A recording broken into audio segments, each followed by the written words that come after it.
जय गुरुदेव। अमर संदेश।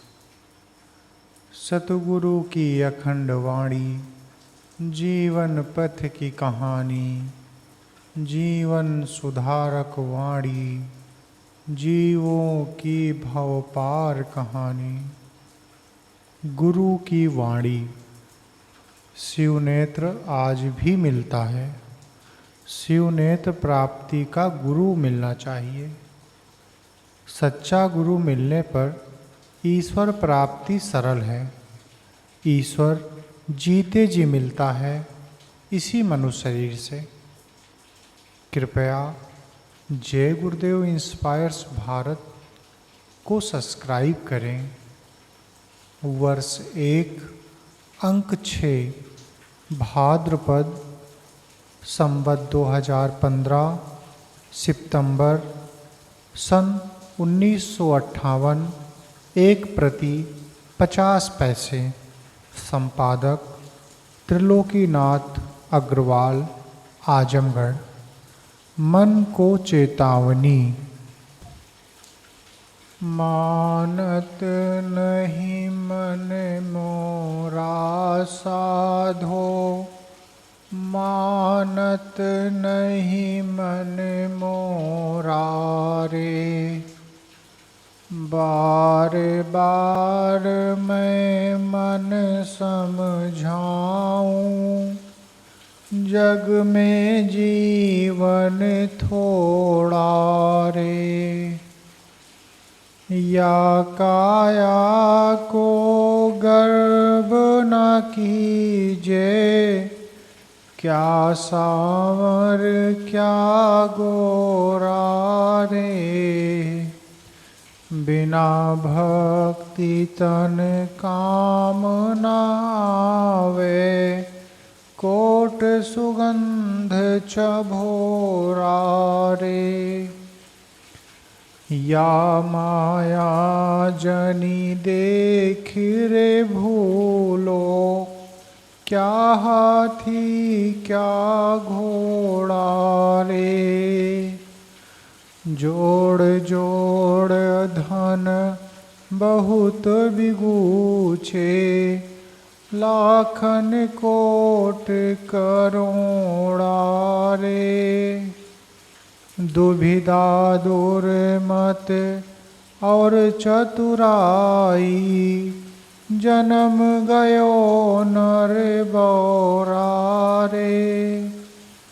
अजहूँ आन मिलो सतसंगत, सतगुरु मान निहोरा रे। लेते उठाए पड़त भुइ गिरी गिर, ज्यों बालक बिन कोरा रे। कहे कबीर चरण चित राखो, ज्यों सुई में डोरा रे। जय गुरुदेव। अमर संदेश। चिरौली वाले स्वामी जी महाराज का जीवन चरित्र गत अंक से आगे। सम अजात रिपु विमद विरागी, लोभ मरस हरस भय त्यागी। संत महापुरुष समष्टि रूप से प्रत्येक जीवों से प्रेम करते हैं।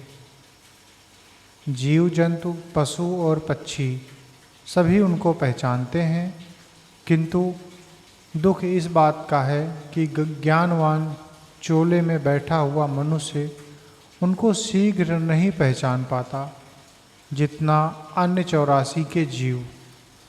84 का जीव संत महात्माओं से प्रेम करके अथवा उनकी आज्ञा का पालन करके अपना अधिक से अधिक कार्य उतना ही कर पाता है कि वह मनुष्य शरीर चोले का अधिकारी हो जाता है।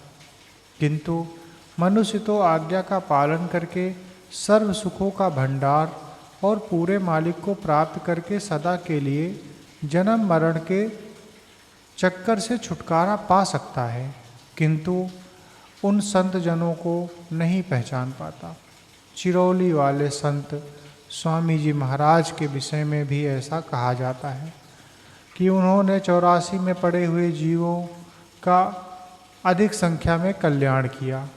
जैसा पहले कहा जा चुका है कि स्वामी जी अपनी गाय के लिए घास स्वयं लेने जाया करते थे।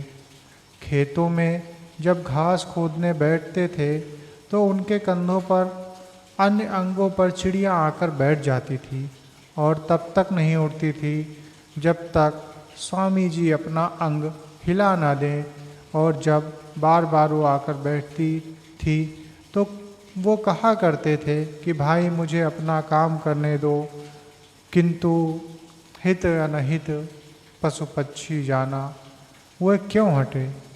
वह पहचानती थी कि उनका कल्याण उन्हीं से होना है।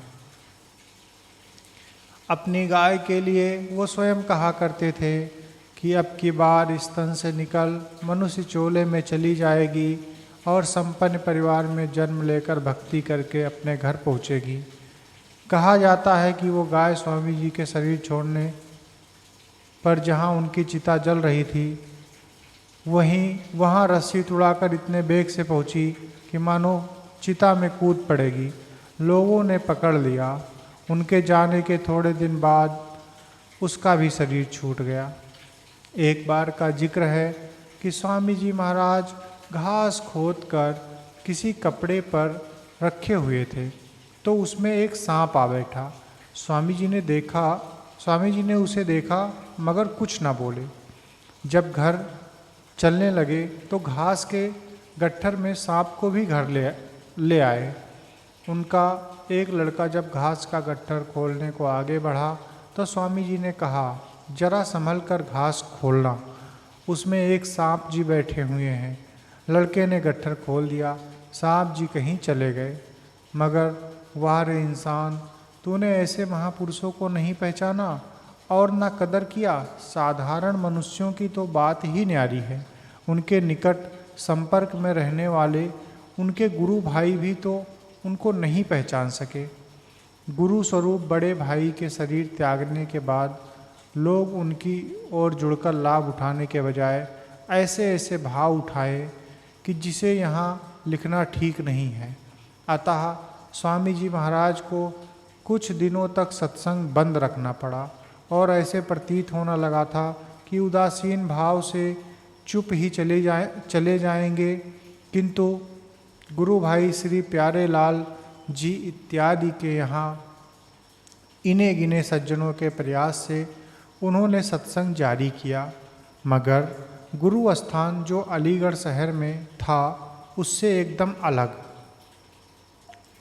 अपने गांव चिरौली में ही पहले सत्संग शुरू किया और तब तक कहीं इधर उधर नहीं गए जब तक वर्तमान स्वामी जी संत तुलसीदास जी चरण में नहीं आ गए। अभी तक बहुत थोड़े से ही उपदेशी प्रेमी स्वामी जी महाराज को गुरु धारण कर चुके थे। उनमें से एक सज्जन कुछ कथा वार्ता भी करते थे। कहा जाता है कि एक बार किसी कथा प्रेमी सज्जन ने उनको बताया कि उनकी स्त्री को मिर्गी आती है, तो उन्होंने संत मत का उपदेश लेकर साधन भजन करने को कहा और ये भी कहा कि इससे मिर्गी अच्छी हो जाएगी। मगर उनको स्वामी जी महाराज के भेजने के बजाय स्वयं उपदेश दे दिया। स्वार्थ के चित रहत न चेतु। उपदेश लेने वाले को अपने रोग अच्छा करने और स्वास्थ्य और देने वाले को गुरु बनाने की वही दशा हुई। अंधा गुरु और बहिरा चेला, होए नरक में ठेलम ठेला। सत्संगियों को मालूम हो गया कि गुरु भाई जी ने चेला बनाना शुरू कर दिया है और इधर उपदेश लेने वाले का कार्य भी नहीं सिद्ध हो सका, तो उसने भी पूछताछ करने के बाद मालूम किया कि गुरु महाराज के गुरु जी जो पूरे संत हैं अभी विद्यमान हैं, तो उनके दर्शन के लिए पहुँचे और अपने दीन और दुनिया की परेशानियों का वर्णन किया। स्वामी जी से प्रेमी सत्संगियों ने उस सज्जन की प्रार्थना कबूल करने के लिए प्रार्थना की और अंत में स्वामी जी ने दोनों प्राणियों को फिर से उपदेश दिया। चूँकि संत प्रत्येक भावों को अपने सहज भाव में पूरा करने वाले होते हैं और कभी कभी अपनी मौज से पहले ही संसारी भाव को पूरा करके प्रीति प्रति दृढ़ कर देते हैं। अतः स्वामी जी महाराज चिरौली वाले ने भी ऐसा किया और उस सज्जन की मिर्गी अच्छी हो गई।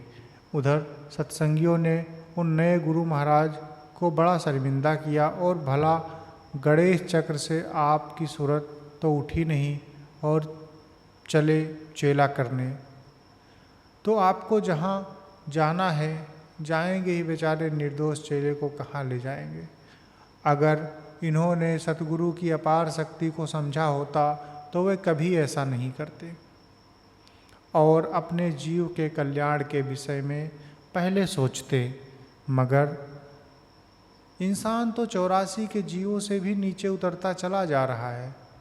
उसे उन शक्तियों की जो अपार शक्ति लेकर संसार में आया करते हैं पहचानने व समझने को कहाँ समय है। वो तो नित्य नए नए संकल्प करता व तोड़ता रहता है।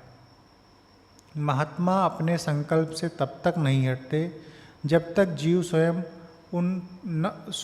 न उनका भरोसा छोड़कर अलग हो जाए। जैसे कि कबीर साहब के एक उपदेशी शिष्य का जिक्र आता है। वो काशी का एक मल्लाह था। उपदेश लेने के बाद फिर मछली मारने व खाने लगा। जब उससे किसी अन्य सत्संगी से भेंट हुई, उस समय जब वो मछली मार रहा था तो उस सत्संगी ने पूछा, क्यों भाई गुरु मंत्र लेकर मछली फंसा रहे हो? तो फौरन मल्लाह ने कहा, कंठी माला तोड़कर दीन्ही गंगा बहाए, जाके कहना बाबा जी से मल्ला मच्छी खाए। उस सत्संगी ने उसका संदेश आकर कबीर साहब से कहा और कबीर साहब ने कहा, यदि कंठी माला तोड़कर दीन्ही गंग बहाए तो बाबा जी का कुंडी सोटा मल्ला मच्छी खाए। यानी अब उसके जीव का मेरा कुंडी सोटा भी जिम्मेदार नहीं। और महात्माओं का कहना है कि वो पूरन पुरुष साहब का उपदेशी जीव अभी तक 84 में धक्के खा रहा है। स्वामी जी महाराज चिरौली वाले ने उस अपने नवीन उपदेशी की भूल कर पर्दा डालकर प्रतिज्ञा पूरा कर दिया, यानी उसकी मिर्गी अच्छी कर दी। क्रमशः क्रमशः का अर्थ है हम अगले अंक में इससे आगे पढ़ेंगे। सत्संग में मान बढ़ाई चाहना नामुनासिब है। जैसे कि कोई गहरी नींद में सो रहा है और कोई आकर उसे जगावे। जैसे कोई किसी वक्त में उम्दा बाजा सुनने में मस्त हो रहा है और कोई उसे हटावे। जैसे कोई शख्स खूब गौर से कोई चीज़ पढ़ रहा है और कोई उसे आकर छेड़े। जैसे मछली को कोई शख्स पानी से निकालकर ज़मीन पर डाल दे। जैसे बालक दूध पी रहा है और कोई उसे माता की छाती से हटा दे। तो इन सब सूरतों में विघ्न कारक कैसा बुरा मालूम होता है और कैसे भारी पाप का भागी होता है। इसी तरह जहाँ सत्संग कुल मालिक का हो रहा हो, कुल मालिक का अर्थात पूर्ण गुरु संत सतगुरु का हो रहा हो और जीव उमंग और शौक के साथ भक्ति में लगे हैं, वहाँ जो कोई अपनी मान बढ़ाई चाह लेकर जावे और आपा ठाने तो वो कैसा बुरा मालूम होगा। ये आपा सबसे बुरा ऐब है और ऐब और कसूर तो माफ़ भी हो सकते हैं, मगर अहंकार मालिक को मुतलक पसंद नहीं। इसको तो ज़रूर हटाना और घटाना चाहिए। इसको तो मालिक ने अपने देश से निकाला है, वो अब इसको कैसे दखल दे सकता है। और जहाँ कहीं अप्रकट होता है तो मालिक ज़रूर इसको ठोकर लगाता है। अगरचे यह सब ऐब थोड़ा बहुत सब में है, मगर उसके लिए माफ़ी मांगना और झुरना और पछताना तो ज़रूर सबको चाहिए, नहीं तो दुरुस्ती कैसे आएगी। काल सत्संग में अक्सर विघ्न डालता है। काल अपना विघ्न डाले बिना नहीं रहता। जब देखता है कि सत्संग निर्मल और निर्विघ्न हो रहा है, तभी कोई झगड़ा बखेड़ा खड़ा कर देता है। हुजूर साहब के वक्त में भी अक्सर ऐसे झगड़े बखेड़े आते रहते थे, मगर वो तो समर्थ थे। लेकिन हम लोगों को बहुत संभल कर चलना चाहिए और हर एक झगड़े बखेड़े को रोकना चाहिए। अगर कोई दो गाली भी हमको दे तो भी क्षमा करनी चाहिए। अब जो है वो साध संग है, इसमें बड़ी होशियारी करना लाजिम है। जय गुरुदेव। अमर संदेश। गुरु और नाम भक्ति। सत्संग स्वामी जी महाराज संत तुलसीदास जी।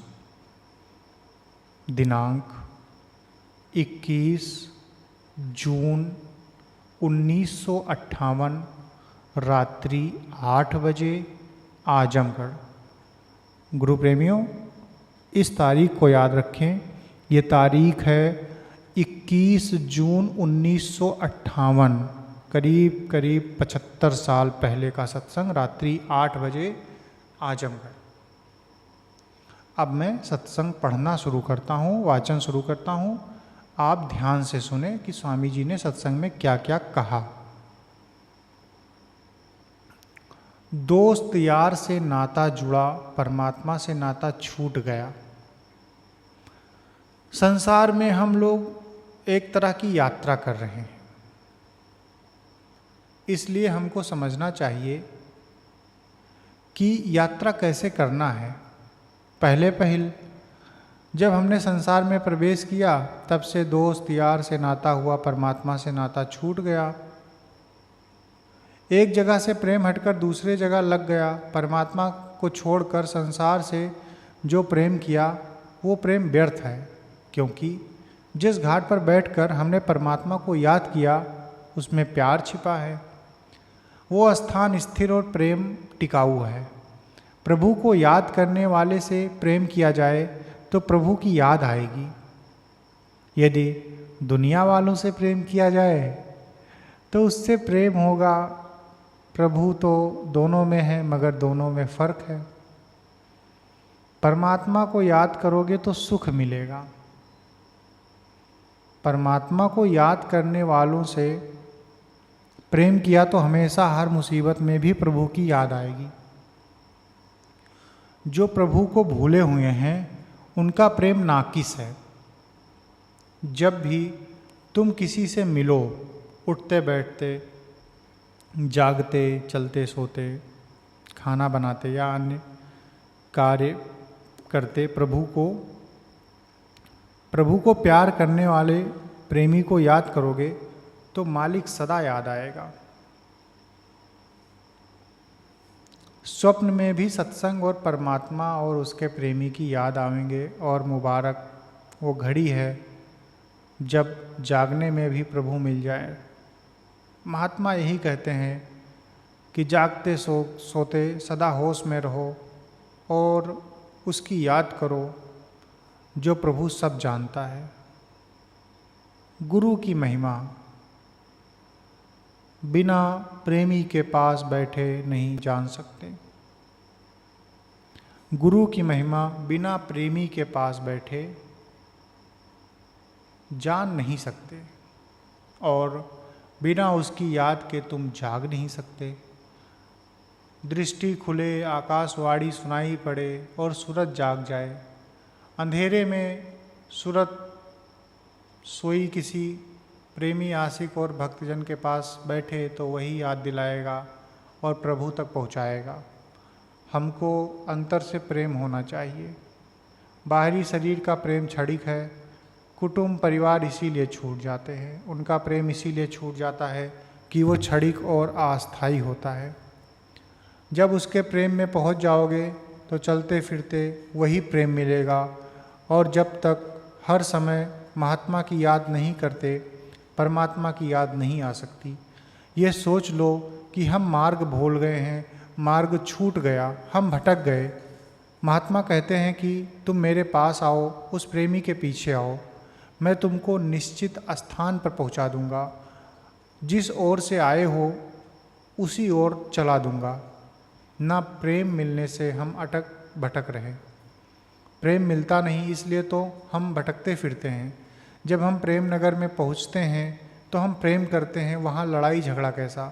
एक राह के चलने वाले परमात्मा के राह के राहगीर जब उसी रास्ते चलेंगे तब छक छक कर प्रेम रस पिएंगे। जब वो भी संसारी लोगों की तरह से रहें तो प्रेम कहाँ। मनुष्य एक ऐसी उच्च जाति है जिससे बड़ा कोई नहीं। यह नियामत का खजाना है।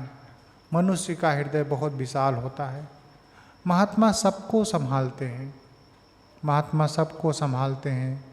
जल थल ब्रह्मांड सब उनमें समा जाता है। ऐसा ना होता तो संतों की महिमा नहीं गाई जाती।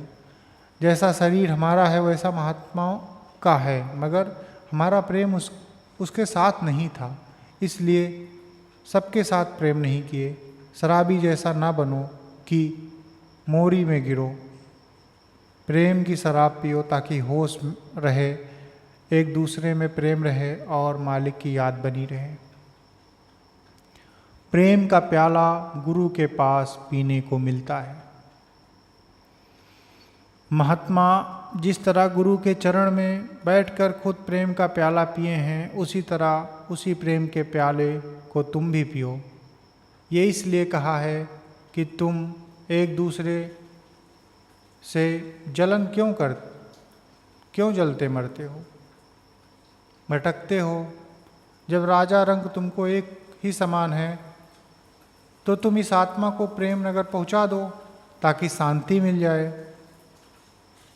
सूरत प्रेम चारों ओर ढूंढती है, धन में, मकान में, स्त्री में, पुत्र में, परिवार कुटुंब में, मगर वो स्थान जहाँ सचमुच प्रेम है वो महात्मा के ही पास है। वो कहते हैं कि आओ हम तुमको प्रेम के भंडार में पहुंचा दें। इस दुनिया में केवल उदासी मिलेगी। पति पत्नी, सास बहू, लड़के बाप, दोस्त मित्र सब में उदासी ही मिलेगी।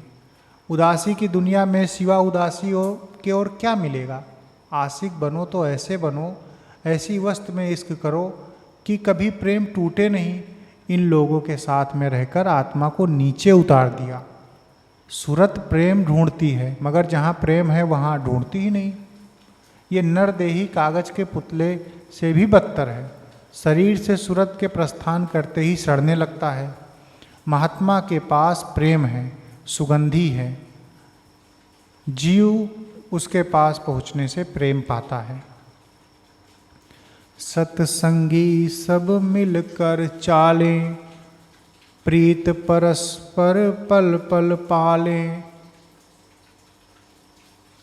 जो सत्य से अपनी आत्मा को जोड़ते हैं वही सत्संगी हैं। जो सत्य से अपनी आत्मा को जोड़ते हैं वही सत्संगी होते हैं। उनका प्रेम और विश्वास एक दूसरे पर होता है। अगर मालिक के यहाँ पहुँचना है, प्रेम का प्याला पीना है, तो आओ हम हिल मिल चले। अन्य जातियों की तरह से लड़ झगड़ कर भोग विलास के लिए क्या जान देना। जो सामान तुम जुटाए हो वो हमेशा नहीं रहेगा। उनसे प्रेम करने वाला भी जाएगा और वो वस्तुएं भी जाएंगी, मगर प्रभु से प्रेम करने वाला अपना काम करके जाएगा। उसे चिंता कोई नहीं रहेगी, उसे हमेशा मस्ती सवार रहती है। उनको ना रहने की प्रसन्नता और ना जाने का डर। वो तो अपना काम पूरा कर चुके हैं, उनको जाने का अफसोस नहीं। सूरत क्यों हुई दीवानी, तेरी बिरथा वैस बिहानी। तुम्हारा संबंध काल माया से हो गया है। महात्मा कहते हैं,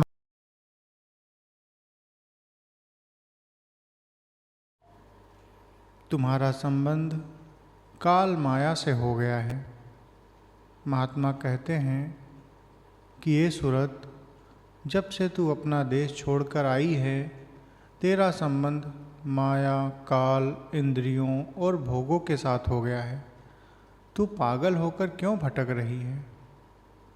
तेरी जवानी चली जाएगी, फिर कहाँ की होगी?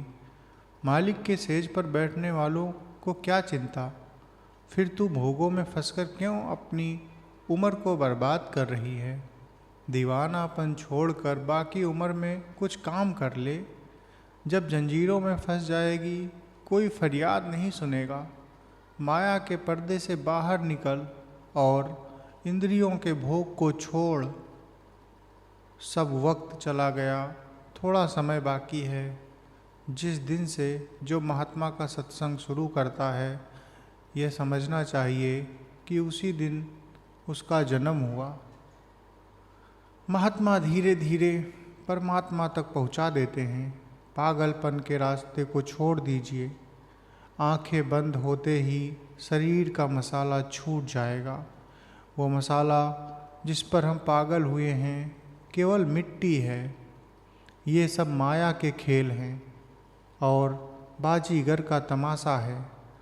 सब वक्त बेकार खो दिया, भोग विलास में नष्ट कर दिया। वक्त वही कारगर है जिसमें ध्वनि में जुटें, परमात्मा को याद करें। हमारा हक केवल साधारण रोज का खाना और तन ढकने के लिए कपड़ा पहनना है। दिन रात अच्छे अच्छे भोजन और कपड़े के चक्कर में रहने वाले लोग भी मरेंगे और मरने पर वो भी छूट जाएगा। जो लोग मनुष्य शरीर पाकर मालिक को याद करते हैं, वही भरे हाथ संसार से जाते हैं। जो ऐसा नहीं करते, समय फिजूल बिता देते हैं, वो खाली हाथ जाते हैं। जब भोग रोग दिन बीते, तू जाए दो कर रीते। ए सूरत, जंगल यानी संसार के सब भोग रोग के समान हैं। रोग बहुत ज़्यादा पैदा हो गए हैं। इसके डॉक्टर इसे बताएंगे। हम लोग कुत्ते की तरह ही हड्डी को चबाकर खून का रस लेते हैं। महात्माओं का संग करो, वो आनंद का मार्ग और प्रेम की वस्तु को लखा देगा। और जब लखा दिया तो अनेकों जन्म का भूला हुआ रास्ता मिल जाएगा। भोग विलास में कोई आनंद नहीं। आनंद भोग में नहीं, त्याग में है। जिन पुस्तकों को महात्माओं ने पेश किया और उनमें जो मार्ग बतलाया, उसी में असली आनंद है। जब भोग रोग दिन बीते, तू जाए दो कर रीते। यम पुर होए धूमा धामी। तुम भोग कर क्या ले जाओगे? जब भोगों को भोग कर समय बिताया और मालिक के राह और राह बताने वाले को भी छोड़ दिया, तो रोग लेकर खाली हाथ जाओगे? वहाँ नरकों में 24 घंटे पिटाई और 84 में बासा मिले। वह प्रेम नगर नहीं। प्रेम की दरिया तो महात्माओं के पास है। वहीं प्रेम की होली में आनंद मिलेगा। 84 में धूमाधाई होगी, पिटाई होगी। तुमने जिसके साथ प्रेम लगाया, मन, इंद्रिय, भोग विलास, सब में पिटाई होगी और खाली हाथ ही जाओगे। प्रेम नगर में आकर प्रेम का प्याला पियो। यमराज का मुल्क मृत्यु लोक से बड़ा है। आधी सृष्टि वहीं है। समझ लो, बूझ लो, चेतना में आ जाओ। काया यानी मनुष्य देह फिर नहीं मिलेगी। महात्मा के पास बैठकर प्रेम का प्याला पियो। इसके अलावे कहीं निस्तार नहीं, कहीं गुजर नहीं। वहाँ कौन सहाई तेरा, तू मान बचन अब मेरा। हे सूरत, जब तुम यमपुरी में जाएगी तो वहाँ तेरा कौन साथी होगा। जहाँ तू प्रेम ढूंढती है वहाँ प्रेम नहीं है। तू मेरे वचन को मान लो, महात्मा का संगत कर। तेरे भीतर से परमात्मा तक जाने का रास्ता है, उसे पकड़। कुभाव में भी तेरा फायदा है, भाव में बहुत कुछ पा जाएगी। दोनों में तेरा कल्याण ही है। मेरे वचन को मान ले। यदि नहीं आती तो वहाँ तेरा कौन सहायक होगा। कर गुरु से हित चित लाई, सुन मान बचन गुरु भाई। प्रेमी सूरत, अपने गुरु से प्यार कर, चिंतन कर कि गुरु तेरा बड़ा हितकारी है। वह प्रेमी है, तेरे लिए बहुत अच्छी नसीहत दे रहा है। दया, हया, शर्म सब उन्हीं को आती है। उनको मान अपमान का ख्याल नहीं। तुम्हारे साथ वो सब कुछ बन जाते हैं और तुम्हें चोर होने से बचाते हैं। वो दुनियादार के सामने बेशर्म और बदनाम होते हैं, मगर जीव के लिए वो बेशर्मी का कफन और जामा पहन लेते हैं। वो तो जीवों का कल्याण चाहते हैं। इसीलिए हमको भी चाहिए कि बेहयाई का जामा पहनकर उनके साथ हो लें, प्रेम नगर में पहुंच जाएं और नरक से छूट जाएं। महात्मा सबके हाल को जानते हैं, इसलिए तुम्हारी चोरी की आदत भी जानते हैं। उन्हीं का रूप खुफिया पुलिस की तरह बनाकर अपना कर्तव्य समझकर तुम्हारी सहायता करते हैं। तुमको बचाने के लिए बेहयाई का जामा पहनते हैं। गुरु के वचनों पर चलने वाले गुरु भाई, तुम कहना मान जाओ। सूरत जा शब्द मिलाई, कर निस दिन यही कमाई। हे सूरत, तुम अपने को नाम के साथ लगा और इसी कमाई को रोज करना। दूसरी कोई सार कमाई नहीं है जिससे भला हो। जिसने नाम की कमाई नित्य किया, सूरत को उसमें जोड़ दिया, उसने तो मौज किया।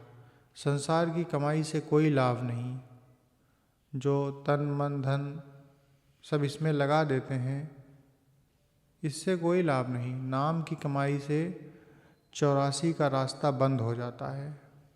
वहाँ नाम प्रकाश मालिक का चरण है। महात्मा कहते हैं, मैं आवाज़ दे रहा हूँ, उधर ही आओ। नाम ही वो दे रहा है। नाम को पाकर माया और काल को उसने हटा दिया। ये वो तलवार है जो दोजख को भी काटती है। जीभ से लिया हुआ नाम नाम नहीं, अंदर से जो नाम मिले उसे पकड़ो, प्राप्त करो। महात्मा के संग लगना ही सब धन है। जिसने इसको नहीं पाया, कुछ नहीं पाया। तेरा भाग बढ़त नित जावे, फिर काल तो ही न सतावे। ऐसा करने से तुम्हारा भाग बनता जाएगा। काल तुम्हारी बर्बादी नहीं कर पाएगा। कुकर्मों के लिए यमराज जरूर सजा देगा, मगर जिसने नाम की कमाई किया उससे काल दगा नहीं कर सकता। जब नाम को सूरत से जोड़ दिया, नाम पाकर मालिक के देश में चले जाओगे, भाग्य नित्य बढ़ेगा, काल कभी नहीं सतावेगा। रस अगम शब्द का पावे, मन भोग सहज छूट जावे। फिर प्यारी सूरत को अगम का रास्ता मिल जाएगा, बाहर का भोग विलास छूट जाएगा, महात्मा की दया से छुटकारा मिल जाएगा। बिना गुरु की कृपा से भवसागर से पार नहीं जा सकते। रोगी कई प्रकार के होते हैं। एक तो वो होते हैं जो दवा लेते नहीं, कुछ दवा लेकर फेंक देते हैं। कुछ ऐसे हैं जिनको दवा किसी तरह पिलाई गई मगर पी करके उसको मतलब उगल दिया। बहुत कम रोगी ऐसे होते हैं जो दवा पीकर हजम कर लेते हैं, और जिसने दवा पीकर हजम कर लिया वो रोग से छुटकारा पा गया। अर्थात जिसने सतगुरु का वचन पकड़ा उसने दवा पी लिया। कुछ ऐसे भी होते हैं जिन्होंने सामने किसी तरह दवा भी पी लिया मगर जय ही महात्मा से ओझल हुए, सीढ़ी से उतरते ही दवा थूक दिए। कुछ पीकर उस पर विचार करते हैं। उनमें से बहुत से लोग सोचते हैं कि महात्मा जो आए हैं वो सदा हमारे साथ रहेंगे। कुछ खुद गुरु बन जाते हैं और गुरु को मुरीद समझ लेते हैं। वो चाहते हैं कि गुरु ही सदा उनका कहना करे, मगर याद रखो गुरु वैद्य है। उसकी वचन रूपी बूटी को जिसने पिया वो सदा के लिए नरक से छूट गया। ना वो फिर संसार में आवेगा ना नरक में जावेगा। चढ़ चढ़ नभ ऊपर धावे, दल सहस कमल गति पावे। आँखों के पीछे जिसे दो दल कहते हैं वहाँ आत्मा बैठी है। बाहरी सृष्टि को उलट दो तब अंतर की आंखें खुलेंगी। जब अंतर की आँख खुलेगी तो सहज दल कमल में ज्योति स्वरूप भगवान का दर्शन मिलेगा। गुरु के पास जाओ, बाहर की आंखें बंद करो, बंद करके आँखों को ऊपर उलट दो। गुरु के उपदेश से इसी बाहरी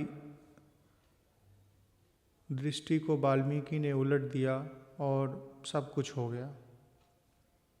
जिसने ऐसा नहीं किया वो राम राम, अल्लाह अल्लाह, खुदा खुदा, ब्रह्मा ब्रह्मा करते मर गया और कुछ नहीं पाया। आँखों को ऊपर उलटने से ही नाम पाओगे और आवागमन और नरक यातना से मुक्त हो जाओगे। राम नाम मन दीप धरूं, जीह दोहरी द्वार। तुलसी भीतर बाहरों, जो चाहसे उजियार। मनुष्य के मुखारबिंद के दरवाजे पर नहीं, अंदर में प्रकाश है। उसको जानने पर आत्मा के दरवाजे पर प्रकाश मिलता है। तुम जबान से खुदा को बुलाना चाहते हो, कागज के परवाने से हड्डी मांस खाकर इस जबान से राम राम कहने से कल्याण नहीं होगा।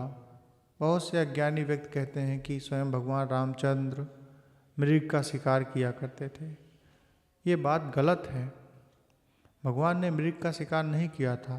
फिर भी जब किसी को जिलाने की शक्ति हम में नहीं तो हम उसे मारने का हक क्या। राम ने मृग को नहीं मारा, मन रूपी मृग को मारा जो इंद्रियों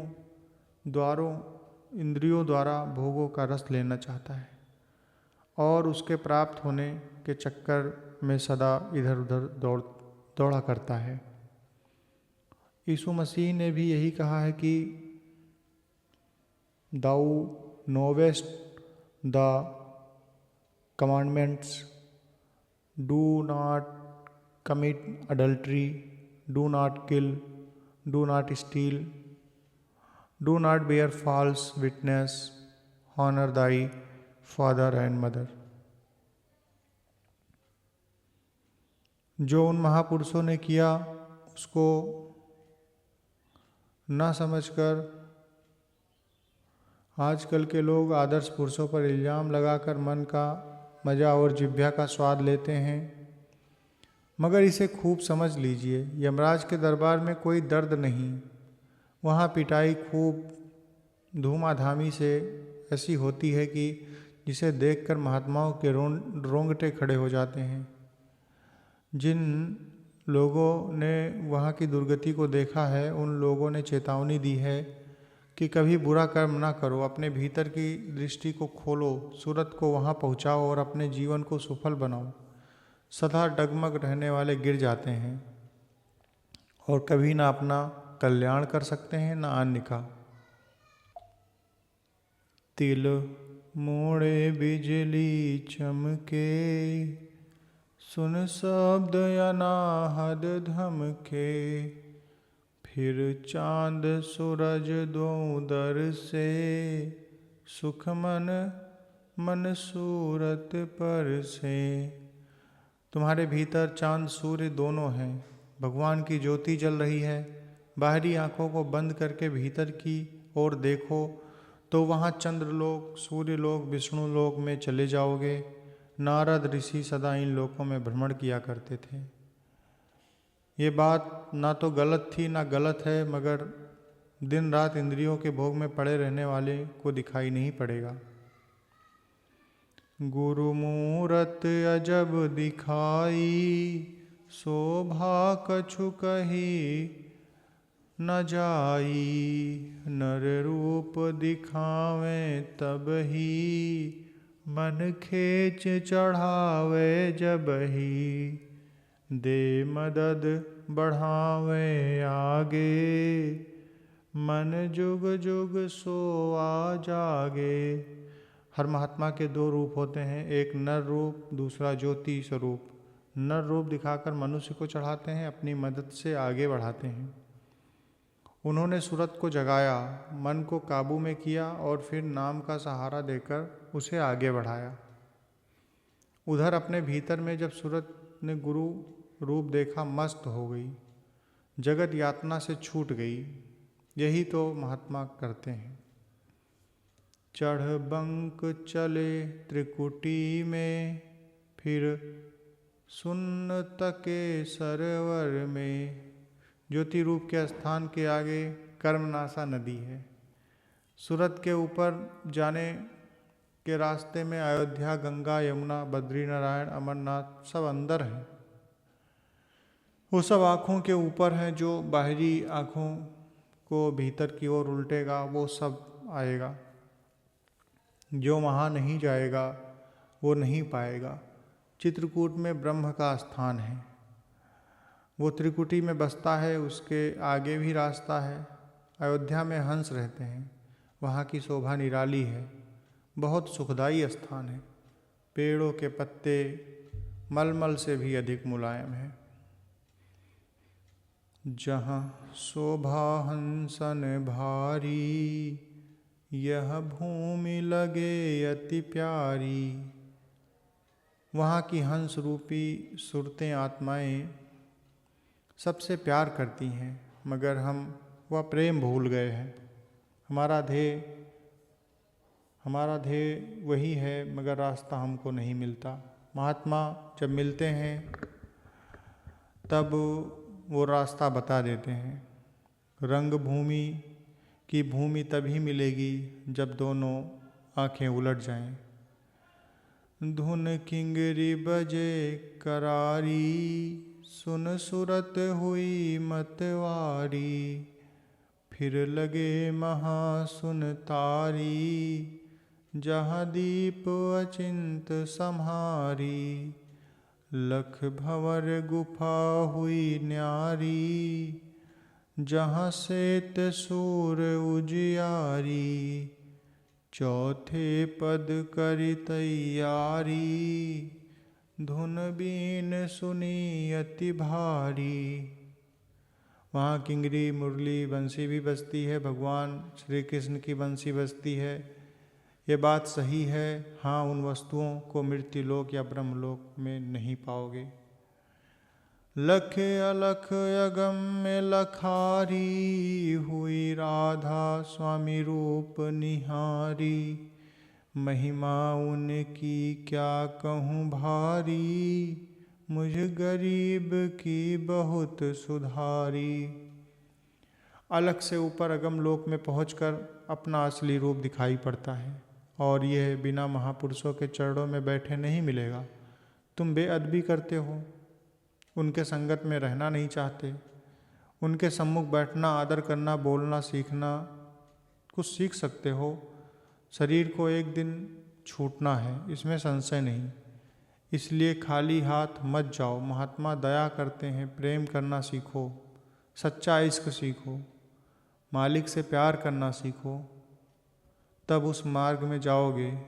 इसी से महात्मा कहते हैं कि मुझसे इश्क करो, हम तुम्हें सत्यलोक में पहुंचा देंगे। महात्माओं ने खुद उस रास्ते को देखा है और पुकार पुकार कर कहते हैं कि तुम मेरे पीछे श्रद्धा और प्रेम से चले आओ, हम तुमको दिखा देंगे। जिसे जीते जी परमात्मा मिलेगा, जिसे जीते जी उस मालिक का दर्शन हो जाएगा, उसे ही मरने पर मिलेगा, उसी को ही मालिक का दर्शन होगा। तुम उनके कहने के अनुसार अपनी बाहरी आँखों को बंद करके उन्हें उलट दो तो सब कुछ देखोगे। महात्मा का कथन ही औषधि है। उनके वचनों को ध्यान से सुनो, उन पर चिंतन करो, सदा के लिए रोग से मुक्त हो जाओगे। जय गुरुदेव। अमर संदेश। मुझे तो काम सतगुरु से। जब जीव को संसार में हर ओर से सिवा तकलीफ और दुख के कुछ नहीं मिलता तो हार कर गुरु की शरण में आता है। वहाँ उसे सुख और शांति मिलती है और सतगुरु हर प्रकार से सहायक होते हैं। तो प्रेमी प्रेम और आनंद में विभोर अपना पूर्ण आत्मसमर्पण करके कहता है कि मुझे तो काम सतगुरु से जगत रूठे तो रूठन दे। मुझे तो काम सतगुरु से जगत रूठे तो रूठन दे।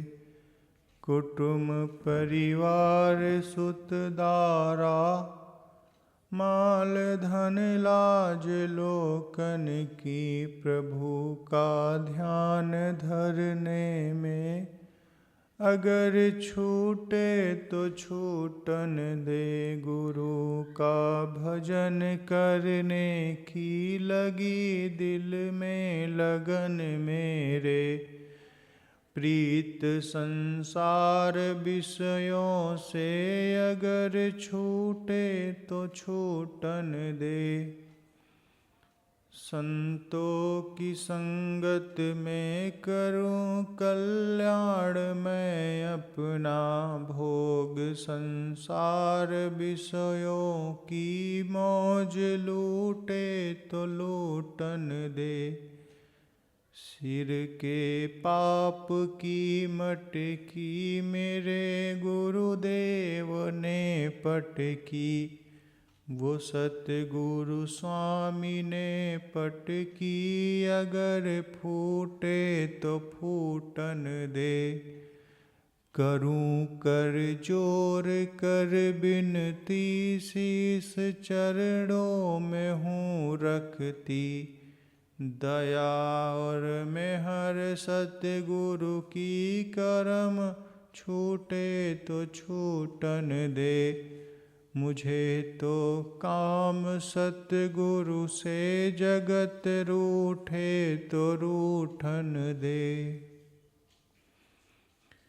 वक्त के गुरु की जरूरत। प्रश्न, वक्त के गुरु की क्या जरूरत है? उत्तर, लुकमान हकीम बहुत ही होशियार था, मगर अब तुम्हारी क्या मदद कर सकता है? वक्त का हकीम होना चाहिए। इसी तरह वक्त के गुरु की ज़रूरत है।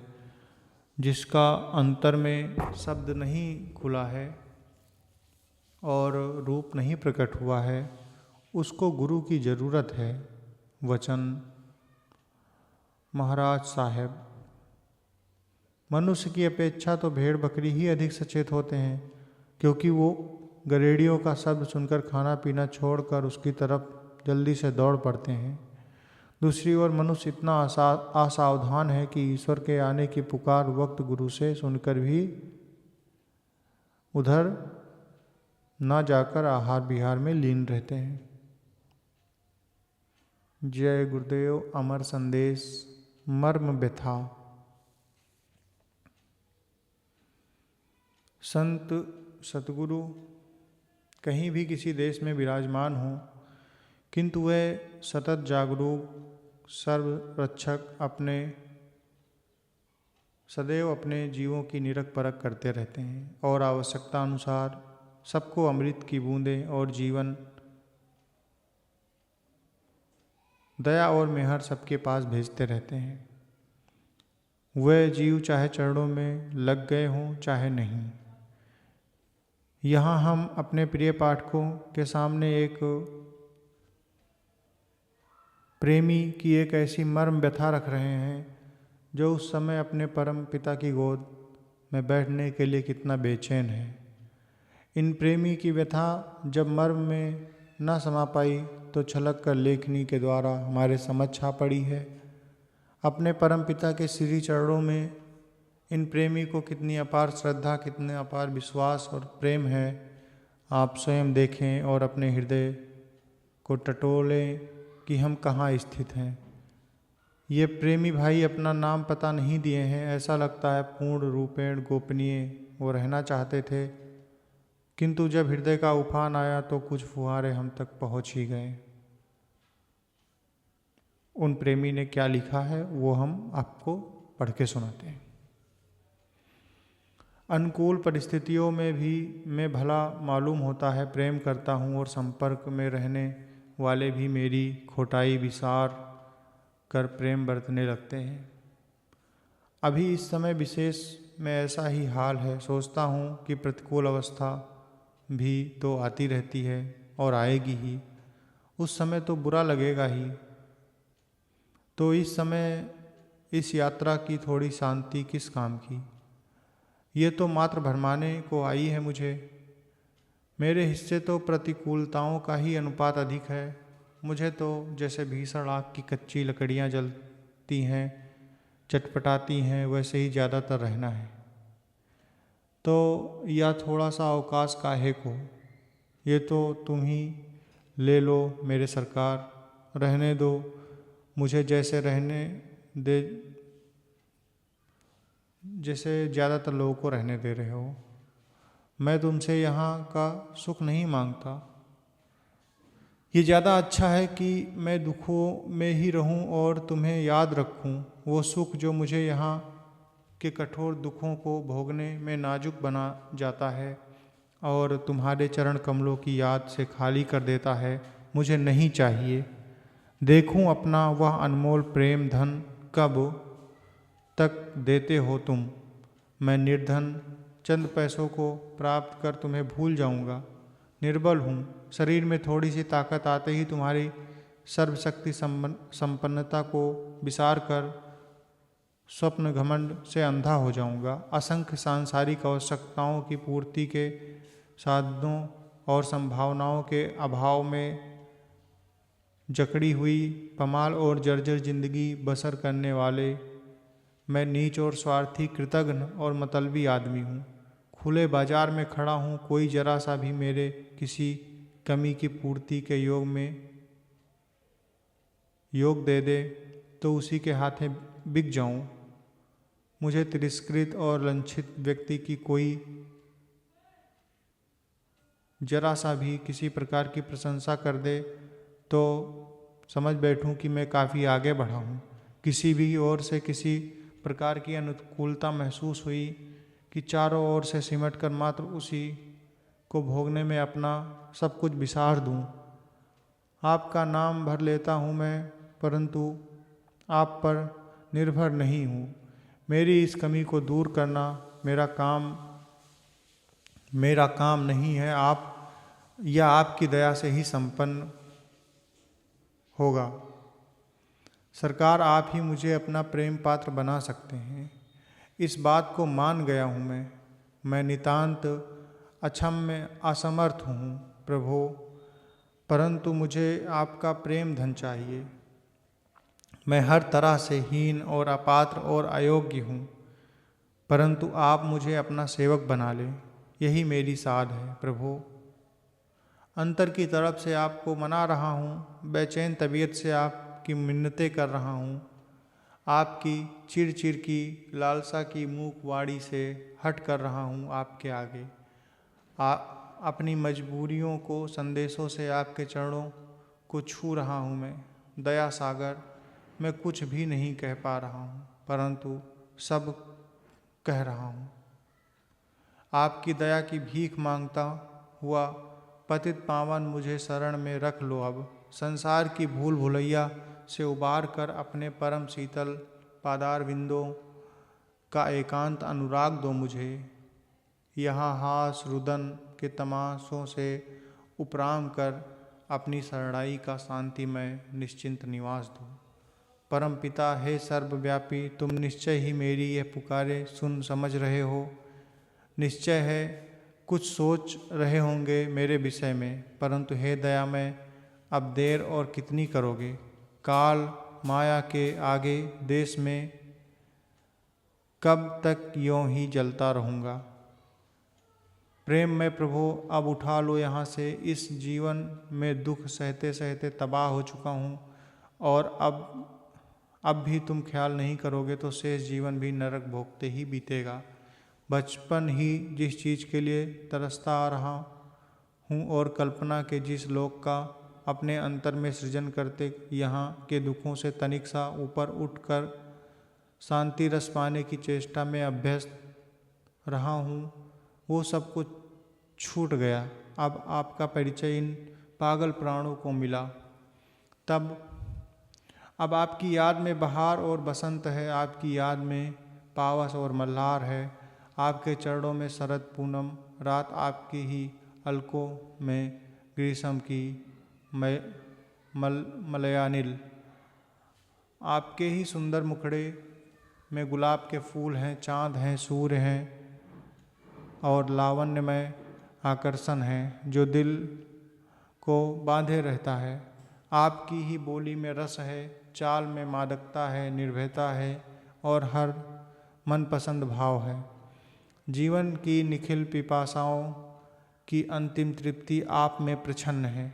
नाथ, भूल भ्रम में रहने की अवधि समाप्त करके सत्य स्वरूपी साकार भगवान को पा गया हूँ। मेरे सरकार, अब हर चीज़ आपसे ही मिले। अपनाकर जीवन में उतारने योग्य बातें। सद्व्यवहार शत्रु को भी अपना बनाता है। जबान माना कि तलवार नहीं, लेकिन तलवार से तेज है। हम आईने में अपना अक्स देखते हैं, किंतु उस परम पिता के बनाए हुए आईने शरीर में उसका अक्स नहीं देखते। सर्वोपरि जीत प्रेम की होती है। संसार में सबसे कठिन कार्य कौन सा है? अपनी इस्लाह, अपने को सुधारना। संसार में सबसे आसान कार्य दूसरों की निंदा। संसार एक बैंक है, यहाँ आपको यहाँ वही प्राप्त होगा जो आपने जमा किया है। अन्य के लिए तरसना पड़ेगा।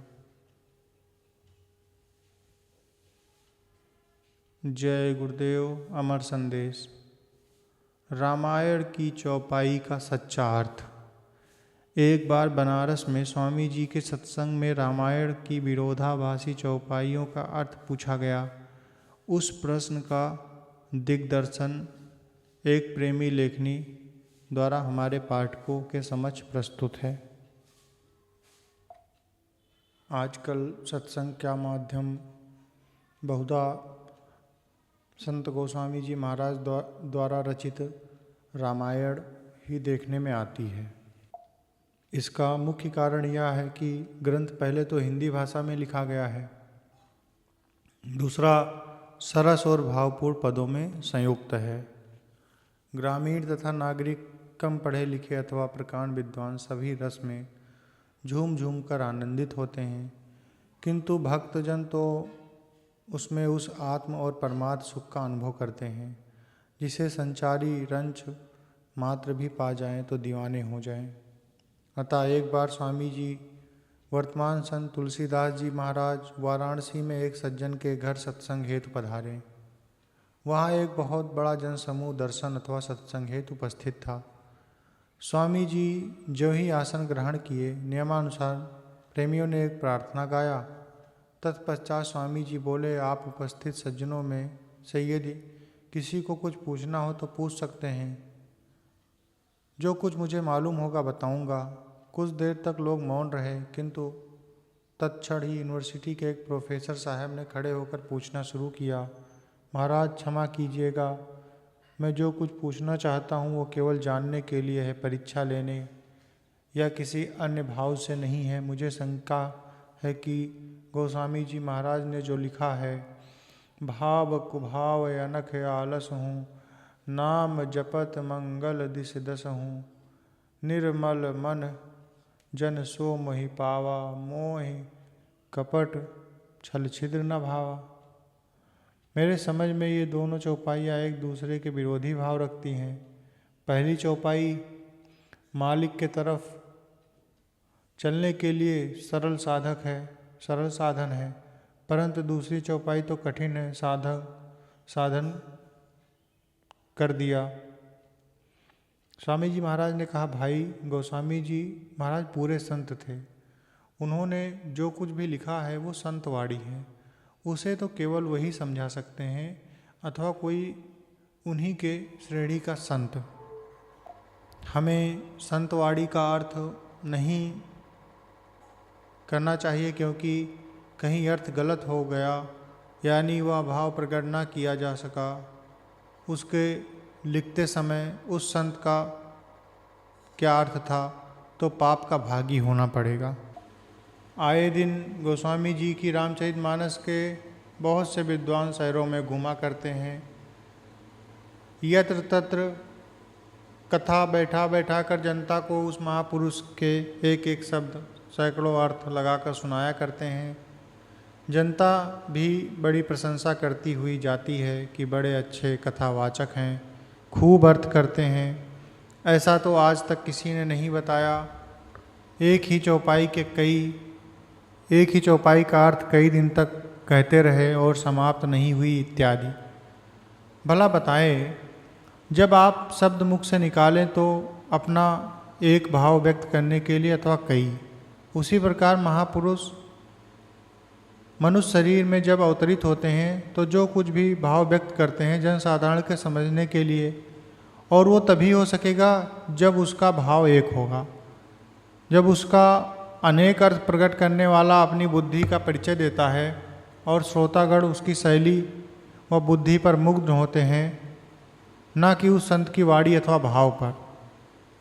अतः जो भाव संत वाणी पढ़ने और श्रवण करने से मिलनी चाहिए वह नहीं मिल पाता है और उल्टे वो विरोधी भाव में उलझ जाता है।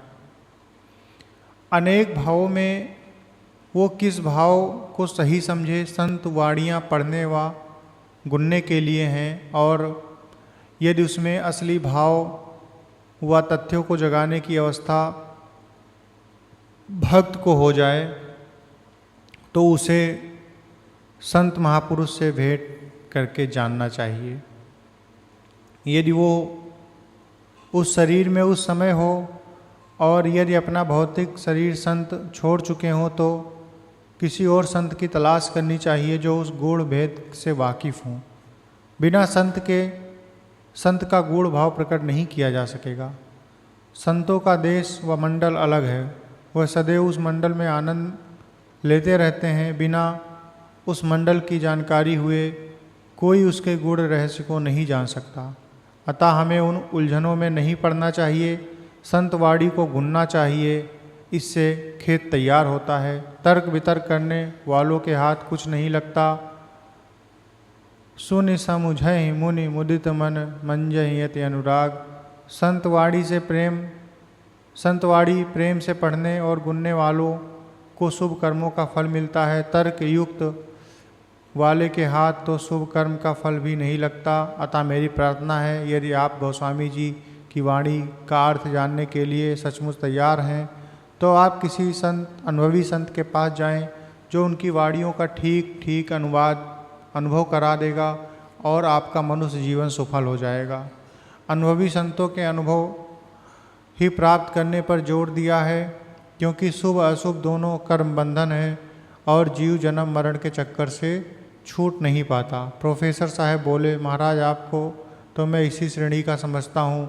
स्वामी जी महाराज कुछ देर के लिए गंभीर मुद्रा में चुप हो गए और फिर बोल उठे, सब समझा दिया गया और कुछ पूछिए।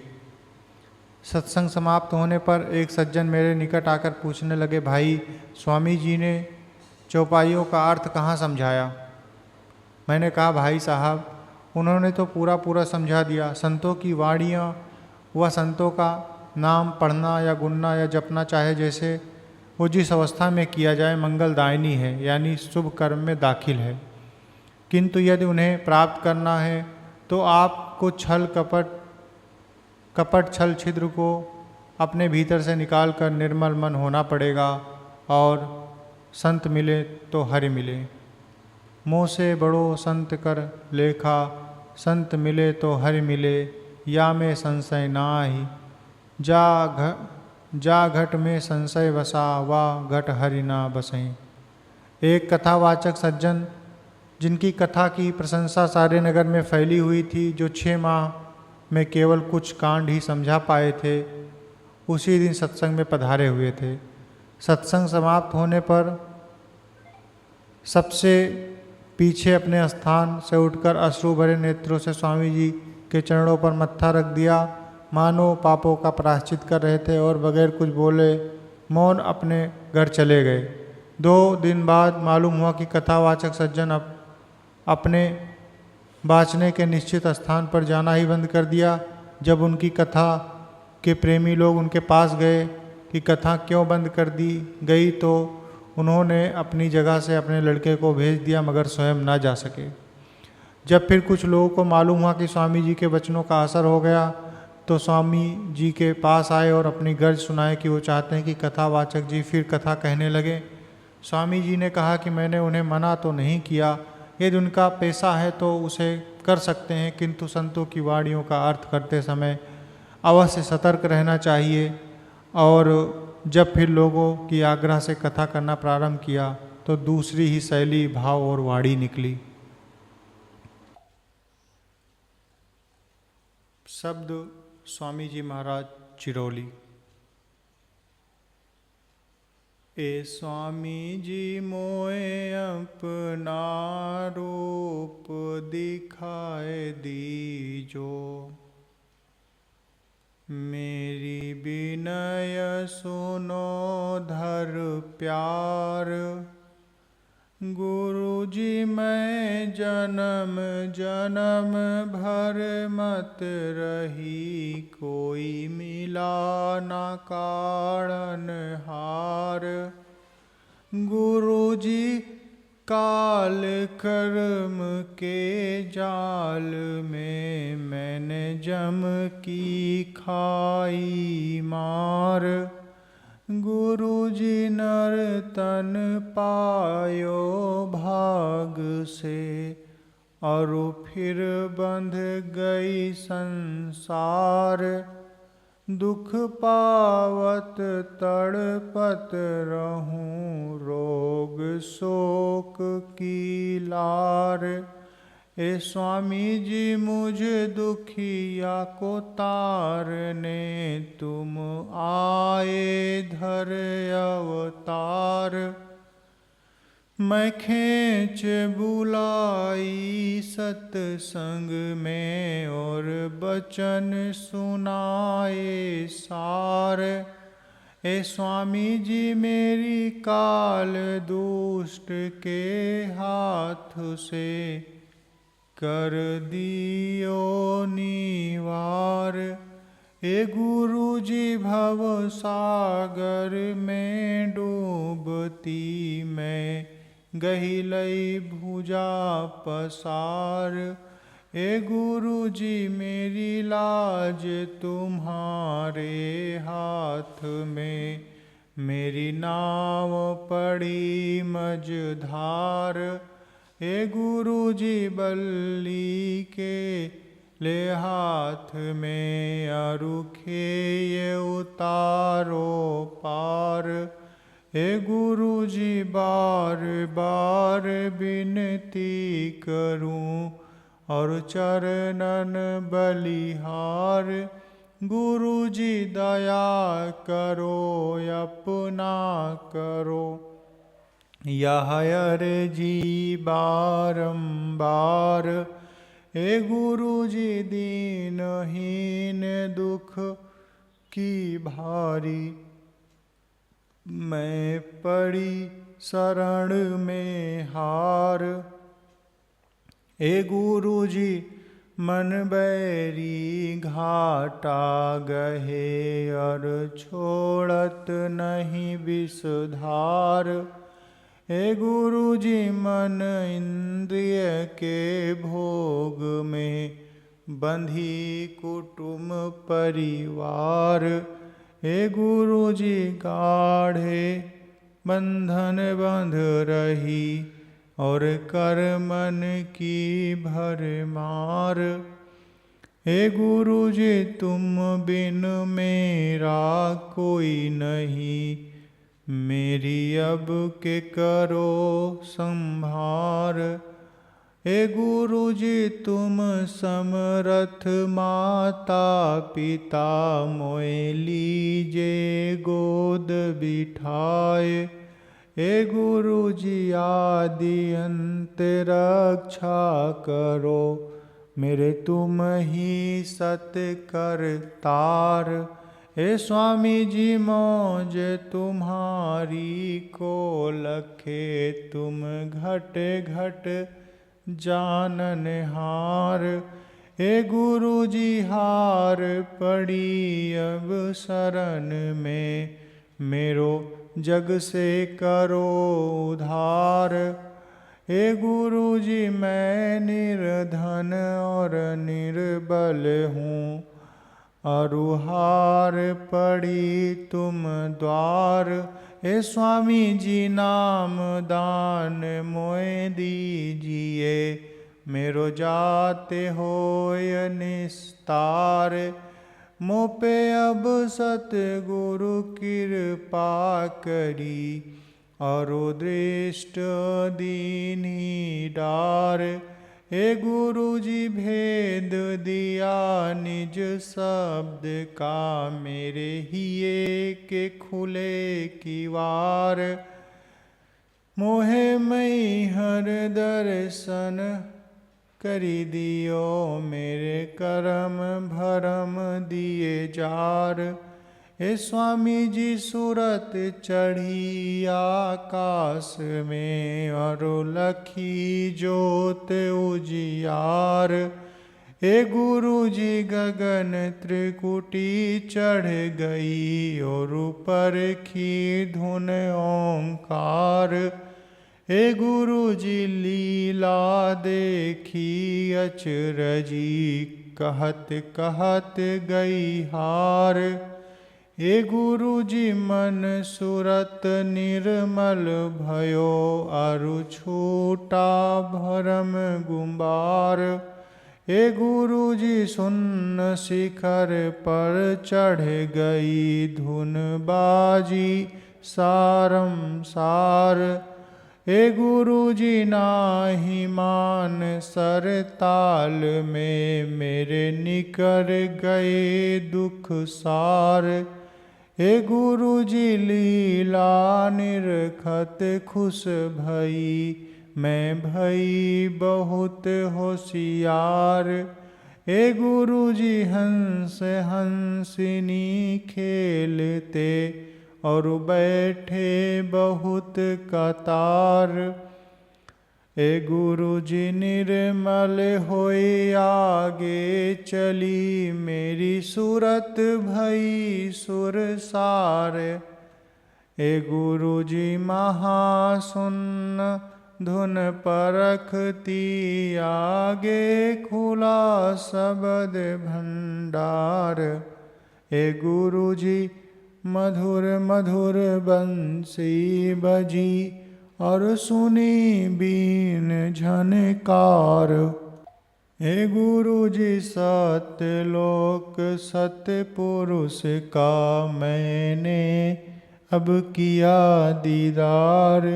हे गुरु जी मैं दरस करत हर्षित भई, मेरी विपदा दीन्ही टार। हे गुरु जी जो ना मिले सतपुरुष से, बाकी नर देहि धिक्कार। हे गुरु जी अलख अगम पद निरख के, राधा स्वामी मिले अगार। हे गुरु जी मीन मगन जल अगम में, मिल गई तज अहंकार। हे गुरु जी संत धाम निह नाम है, वह रूप रंग से न्यार। हे गुरु जी जो पहुँचे उस धाम में, अरु वही सब का करतार। हे गुरु जी जब दर्शन घट में दिए, पद मिला पार के पार। हे गुरु जी दीन दयाल अपनी करी, मोहे मिल गए गुरु दातार। जय गुरुदेव। अंक 5 यहीं समाप्त होता है। गुरु प्रेमियों, मैं आपसे हाथ जोड़कर विनती करता हूँ कि कृपया इस चैनल को सब्सक्राइब करें, इस अमर संदेश पत्रिका को और लोगों तक पहुँचाएँ। जिनके पास पढ़ने का समय नहीं है या उपलब्ध साधन नहीं है या पढ़ना नहीं चाहते, अगर वो सुनकर इसका लाभ उठाना चाहते हैं तो उनको ये लाभ मिलेगा। और वीडियो को लाइक करें और हम आपके लिए अगले एपिसोड में फिर मिलेंगे। जय गुरुदेव।